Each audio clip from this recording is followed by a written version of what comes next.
when I visit cat cafes, I always kind of like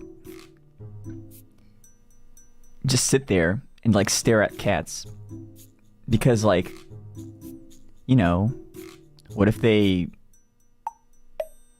you know, get upset at me and stuff,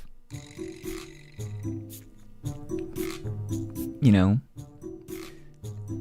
So I like, a lot of times when I like go to like cat cafes or like any animal cafe kind of thing, I'm always like, oh, stares at them, sits, sips drink, sits, no touching, meows.